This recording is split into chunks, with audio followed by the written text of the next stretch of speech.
की जमीन राजा की है वो जी।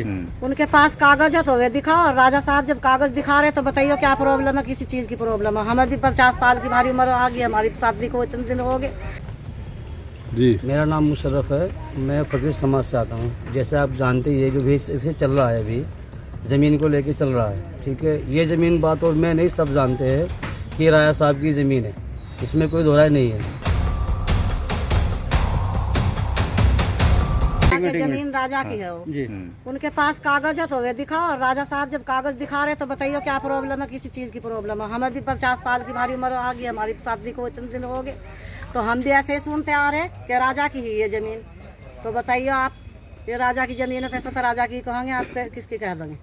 जी। मेरा नाम मुशर्रफ है, मैं फकीर समाज से आता हूँ। जैसे आप जानते ही है जो भी चल रहा है अभी ज़मीन को लेके चल रहा है, ठीक है। ये ज़मीन बात और मैं नहीं, सब जानते हैं कि राजा साहब की ज़मीन है, इसमें कोई दोहराई नहीं है। आज का जो कानून है वो एक अलग बात है, लेकिन हमारे दादा परदादा पहले से ये देखते आ रहे कि जो भी यहाँ पे है, जो इस तरह की खाली ज़मीन पड़ी है वो सब टोटल राजा साहब की है। रही बात धोबियों की विषय की बात, धोबियों के विषय में राजा साहब के जो बाप दादा थे उन्होंने आदि के पट्टा दिया था कपड़े धोने के लिए, वो आज भी अलग बना हुआ है। बशर्ते अगर इसमें ये कहने लगे भाई मैं 30 बीघे का मालिक बन गया, तो ये बिल्कुल नहीं है, ये तो एकदम बिल्कुल झूठ बात है। आप लोंडर में किसी से पूछ लीजिए जाके, राजा की जहाँ जहाँ ज़मीन है वहाँ सब बोलती है। आम आदमी सब जानता है, लोंडर का आदमी, कोई बच्चा ऐसा नहीं है जो जानता नहीं है राजा भैया के बारे में। जहाँ जहाँ भी ज़मीन इस तरह की पड़ी है वो सब राजा साहब की है, आप कागज निकाल कर देख लो। रही बात अब जा इसकी झोड़ की, भाई झोड़ अब सरकार ने अपना लिए, तो झोड़ के ऊपर फिर कब्जा क्यों कर रहे हैं, छोड़ दो उसको। आपने बोला है कि भाई अब तो सरकारी में चला गया झोड़, तो फिर कब्जा किस बात का है, तो सरकार कब्जा देखेगी अपना, वो उसका टेंशन है।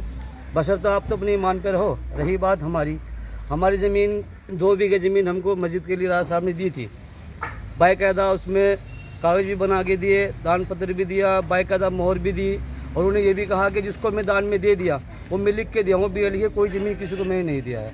तो जब किसी को कोई सबूत नहीं दिया लिख के, तो वो ज़मीन उसकी कैसे हो गई। अभी हमारे पास में सबूत है पूरा मस्जिद का, उनके बाप दादा ने हमको दान किया, पूरा बाकायदा दान पत्र हमको मिला हुआ है। उसमें हर अधिकारी का फ़ोन है, छोटे से लेके बड़े तक कि सबके सहन है, तो वो बिल्कुल क्लियर कट में हमको दान दिया है फकीर समाज को। तो ऐसे ही अगर किसी को दान देंगे तो वो तो पढ़े लिखे लोग हैं, ऐसे तो नहीं किसी को बोल दिया भाई तुम ले जाओ।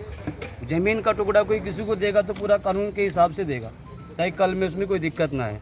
कुंवर सिंह महाराजा है।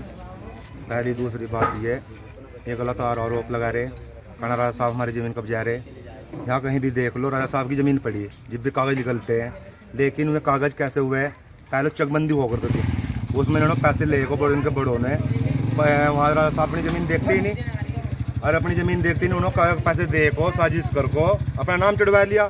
जब चैन पेन की बोल ली, जब चाहे फर्जी कर को कागज़ दिखा रहे हैं कोर्ट में कर का, कहना है ज़मीन हमारी, ये गलत है बिल्कुल। अब फिर दूसरी आरोप लगा रहे राजा साहब को, कहना हमारे कपड़े धुए देहरादून धुआओ और अनाज के पैसे नहीं देते। राजा साहब के यहाँ कोई गरीब चले जाओ, कोई भी चले जाओ, खाली नहीं आता। इतनी मदद करने वाले गलत आरोप लगा रहे। राजा साहब 36 बिरादरी के नेता, इनकी समाज में छवि खराब करने की काम कर रहे हैं लंडरे में। ये गरीब के मसीहा इतने सज्जन आदमी इन्हें बदनाम कर रहे, कोई कह रहा गोली चलाई, कभी कोई कुछ कह रहा, ये गलत बात है। चैन पेन पर इल्जाम लगाना चाह रहे हैं। और उत्तराखंड के अंदर जो गरीब समाज के बिजली को ले लो, कहीं की चीज को ले लो, काम करने का काम पूरे उत्तराखंड में कुंवर सिंह चैन पेन कर रहे हैं। इनकी छवि खराब करने के लिए ये साजिश रची लोगों ने, ये साजिश रचने का हम काम भरम करेंगे।